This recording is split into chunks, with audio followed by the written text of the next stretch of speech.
ESPN updated its football power rankings for the 2025 college football season. As usual, they've made a lot of mistakes. They're very wrong. Let's talk about why on this episode of Locked On Wolverines.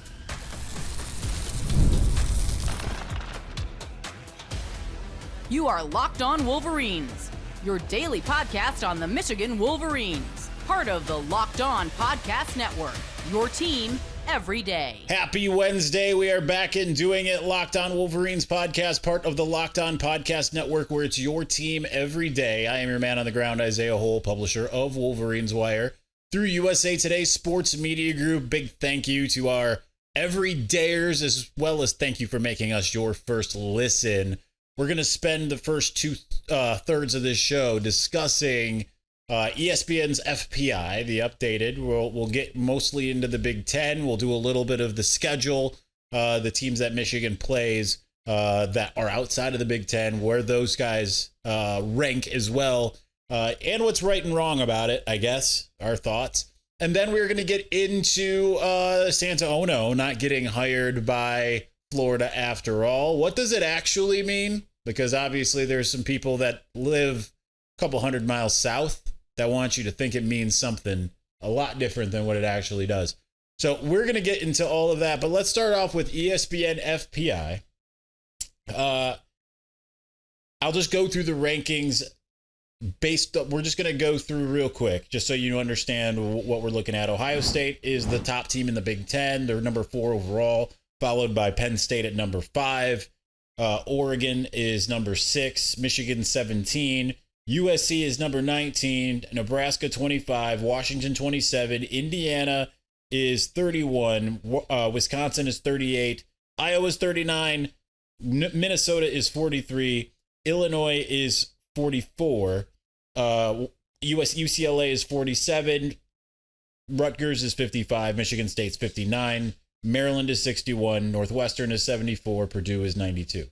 So most of the Big Ten is within the top 61 teams. You got 2 that are outside of that in Northwestern and Purdue, and then more than half are in the top 40.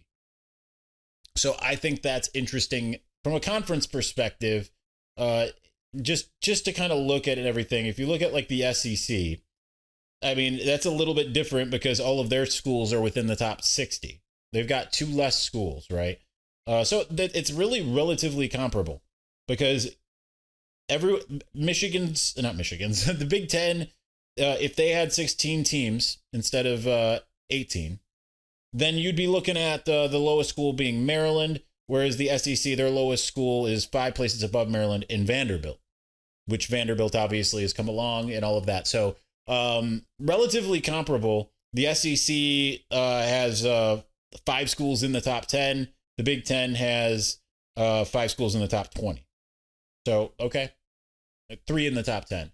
Relatively even conference-wise, which I just think is interesting in and of itself. But there's a lot here that I just look at and I'm like, what? Like, my big gripe, because we are a show that covers Michigan football, so we're not just going to stay in Big Ten land. Let's start with where Michigan is. I think the overall rank of 17 is fine. I think that's okay, right? Like, I think that's a fair place for Michigan to land here. The projected win-loss total, this is where everything else gets kind of weird to me. Win-loss, it's 8.4 to 3.7. Again, I think if you're looking at it's weighted a little bit more towards the 4 losses, that would mean Michigan lost to pretty much every team with a pulse for the most part. There's only one team that Michigan faces in the FPI that is ranked ahead of it, and that's Ohio State, a team it's beaten 4 years in a row, who has been ranked higher than Michigan, I think, every year except for maybe 2023. I think Michigan was ranked ahead of them. No, actually, I think I'm wrong on that. I think Ohio State was still ranked ahead. But every other team, there's only 2 teams total that Michigan faces on the schedule that are ranked ahead. We'll get into that later, but so, I mean, you can guess. It's Oklahoma is the only other one. It's only 1 spot ahead of Michigan. So I don't really love that. As far as a lot of the other things, making the playoff is 25%, make the national championship 2.6%, and win the national championship 1%. Kind of reminds me a lot of 2021 when Big Ten the chances of winning the Big Ten was 1%. Now here, winning the Big Ten is 6%. So it is a little bit better for Michigan right now than it was going into 2021. I think if you are the Wolverines, you like playing with a chip on your shoulder. So I think that kind of works to some degree to your advantage if you're Michigan, right? Because we've seen that they play better when they feel like they're counted out, and certainly 17 is a respectable ranking.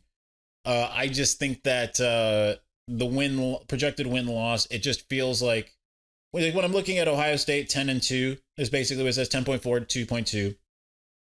I think their schedule's a little bit harder than that. They do face, obviously, they open up with Texas. They've got some schools down there that are going to present a challenge, and I think one of them is ranked all the way down. As they're I don't have my set up, so I can't tell. Let's see. They're like the 11th best school or 12th best school according to the 12th best according to FPI is Illinois, who's number 44 overall. This is where I start to look at it and say I don't think that they have a very good handle, right? Especially because their own site, Bill Connolly, their own guy, their advanced stats guru, says that Illinois has the 5th most returning talent. They've got pretty much the whole coaching staff, I think, coming back. They got the quarterback coming back. There's a lot to really like about Illinois. They're a senior laden team, or at least an older team, an experienced team that won 10 games last year. So I look at that and say, yeah, they're probably going to be something to contend with. And yet they're all the way down below teams like Wisconsin, who I just do not think is worth its salt, right? Like Wisconsin didn't make a bowl game last year. And here, they have the projected one loss at 5.6, 6.5. So they're kind of just saying like, yeah, they're better, but they're not going to be better record-wise than some of these other schools. Wisconsin's got a brutal schedule. I don't see it. It's going to be hard for them to make a bowl game again this year, just because, they play Alabama, they play Michigan. I think they play Ohio State. Let's see if I can look real quick and see their schedule. Having it in the palm of my hands a lot faster. They play they play Alabama, Michigan, Iowa, Ohio State, Oregon, Washington, Illinois, Indiana, and then end at Minnesota. That's a brutal schedule for a team that's trying to find its way. So I think that where some of these things, it's like, okay, because this is the power index, right? So this is like the idea of who's going to be able to do whatever they're going to be able to do. The remaining strength of schedule, you look at it, Wisconsin is the top in the conference, followed by Ohio State. Michigan is a little bit below that at number 29 ranked. But it's funny that Wisconsin's 12th in the country in remaining strength of schedule. And those are I just listed to you some of the teams they play. Ohio State, who's the number 1, has the 18th. They're number 18. So to me, I'm looking at a lot of these things. And it's like, is Ohio State really going to be as good as a lot of people think? I'm not doing this as like a rivalry ploy of like, and I know there's going to be a bunch of Buckeyes that tend to come to the comments. They love the show for whatever reason, or they love to hate the show rather. They're going to come in the comments and be like, you idiot, as if, I haven't been fair to your team. Now, maybe it was unfair last year when I said that I would have faced, but I thought that a better team that they had was the 2021 group. I still contend that that's true, even though that team did not win the national championship. If that Ohio State team did get into the college football playoff, I think all bets were off. But I think that they had an incredible run after the Michigan game, right? Like we were talking about, what is Michigan what would it excel more against? A team like the Ohio State team last year, or the 2021 squad that had CJ Stroud, all those receivers, Travion Henderson and Mayan Williams, like that was a brutal team offensively. So there was a lot that I think that worked out for that. But here I look at this Ohio State team and I say they lost so much, right? They're like 110th in the country in terms of returning production, new coordinators, all of those things. I think that's where it's like, okay, I have questions about why they are ranked so high, but FPI is its own deal.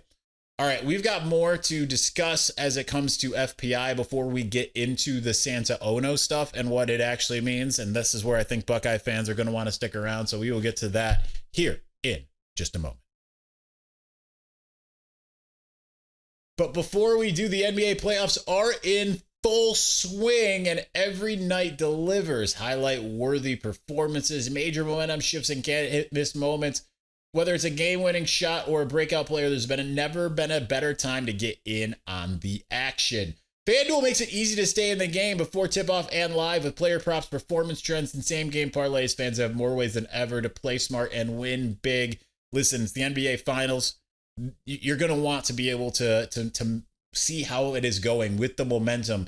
Make that same-game parlay. Heck, you can do some before the game. Be like, you know, I'm gonna place my bet. Here's how I think it's gonna go, and then as you're watching the game, you go even further. And here's the great thing: if you're a first-time player, you bet $5. If that first bet wins, you get $200 in bonus bets. So do that. Go to FanDuel.com, place your first $5 bet. If it wins, you'll get $200 in bonus bets. Make every moment more with FanDuel, America's #1 sportsbook.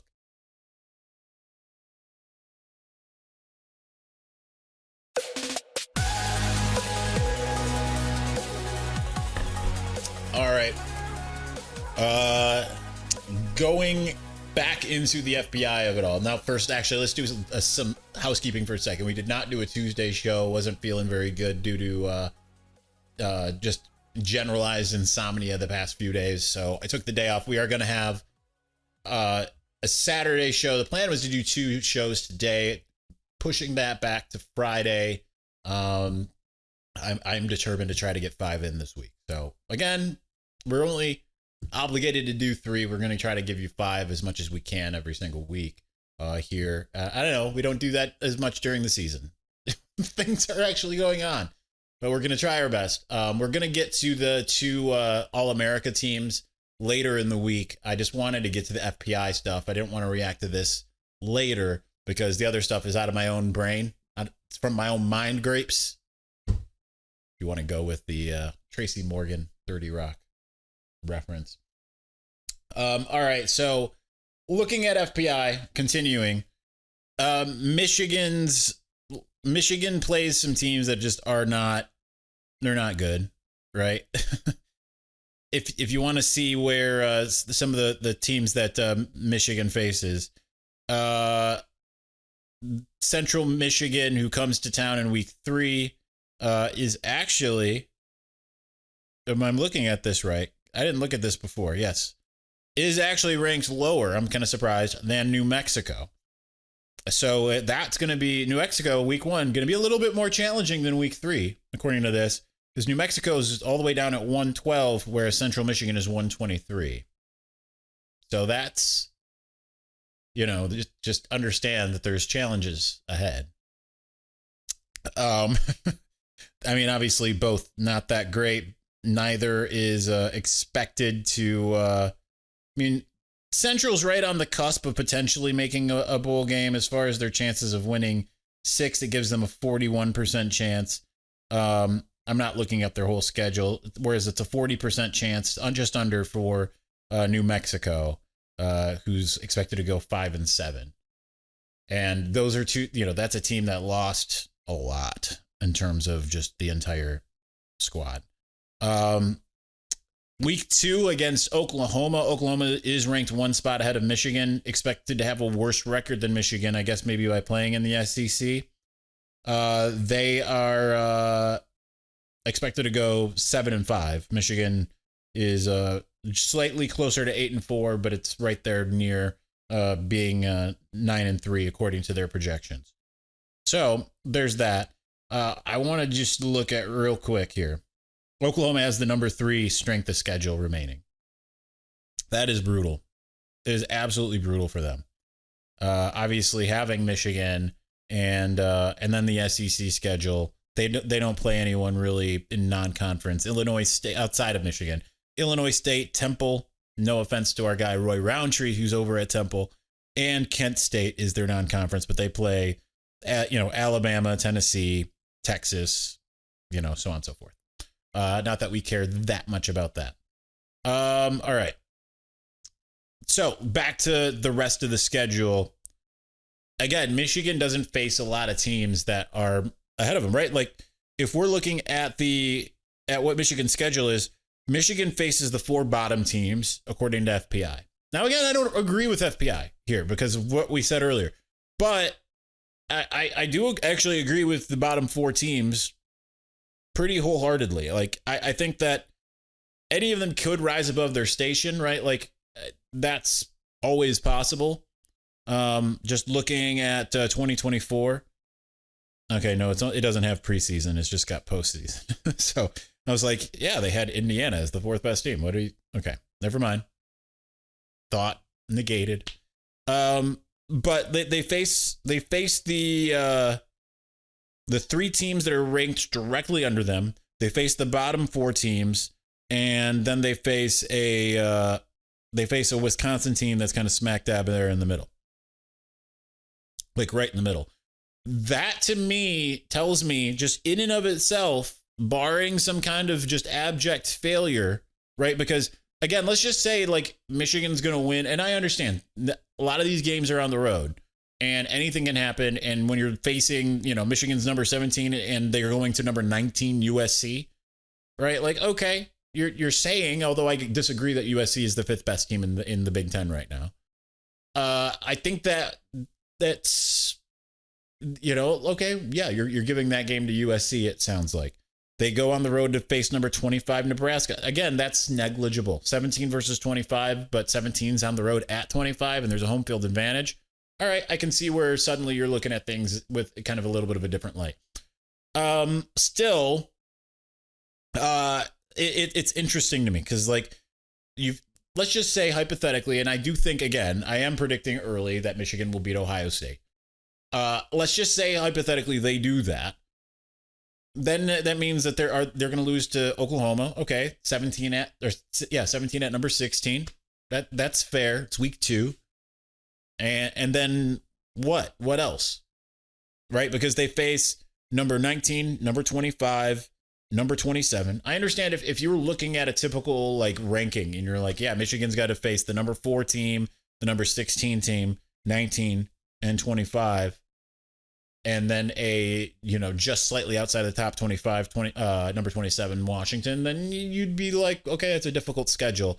I don't know necessarily that this is where all these teams are going to end up, right? Maybe they will. Maybe I'm just wrong. Maybe I'm underselling the Big Ten in a lot of ways. But then on top of that, like I would rather face USC, Nebraska, and Washington than Iowa, Minnesota, or Illinois, who are ranked all below them. As a trio, right? Like, if you were to say I can only give or take a trio, that would be what I would look at. I would rather face USC than Illinois, who's ranked, almost 30 spots lower in the FPI. Right now, I look at it and I say it's a great thing for Michigan that they don't have to face Illinois. But otherwise, like the 4 bottom teams in the Big Ten, Purdue at home, Northwestern at a neutral site, Maryland and Michigan State on the road. I think that's very favorable. Otherwise, like general thoughts to this, I'm just not the biggest fan of FPI in the preseason. It's almost always relatively incorrect. And I wish that I could more quickly look at some of the preseason here, but it is what it is.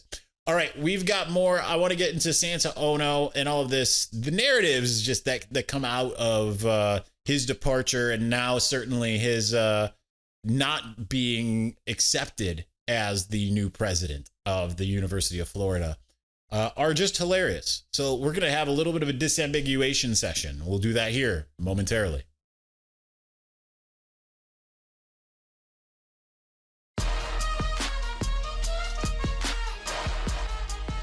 All right, Santa Ono, in case you're living under a rock, which you might be.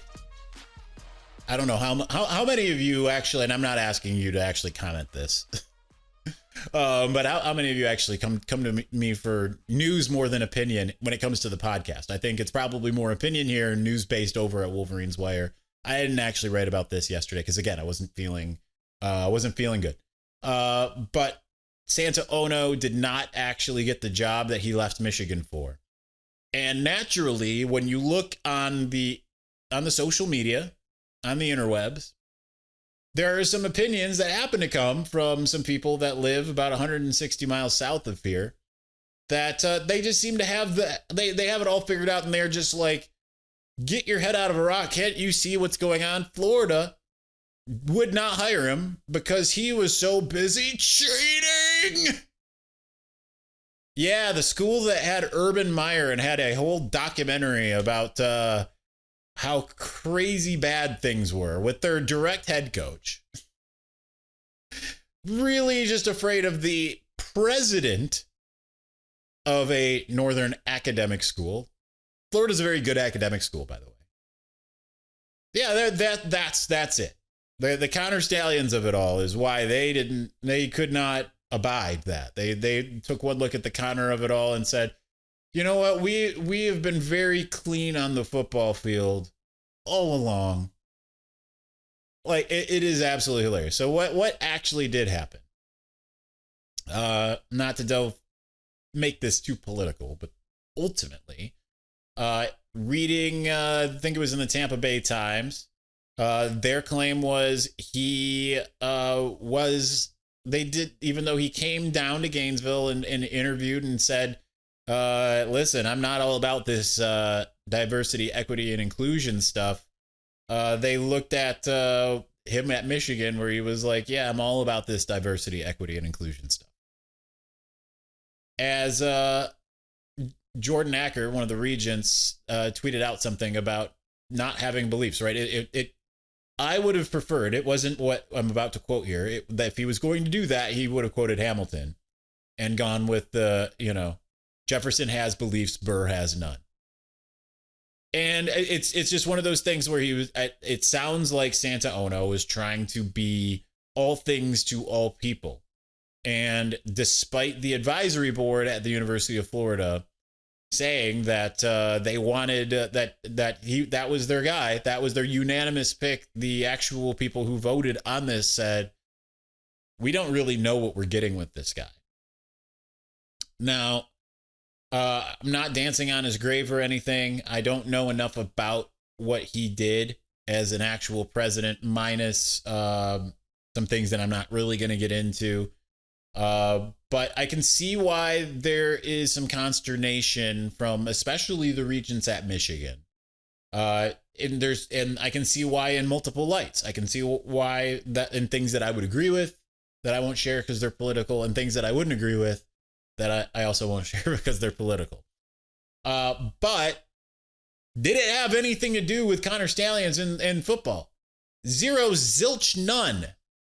Like, it's incredible the wishful thinking that's come out of all of this. These are the same people who are tweeting things out saying that they feel like June 5th, which is what, tomorrow? June 5th, because we got the COI meeting. I think it's tomorrow and the next day, or maybe I think actually it's Friday and Saturday. I'm not sure exactly. I forget exactly the days.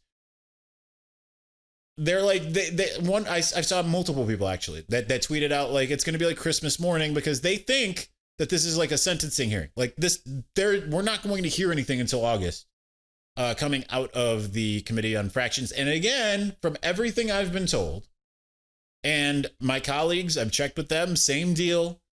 People that you would trust, the colleagues as well as the people that I've spoken to about this.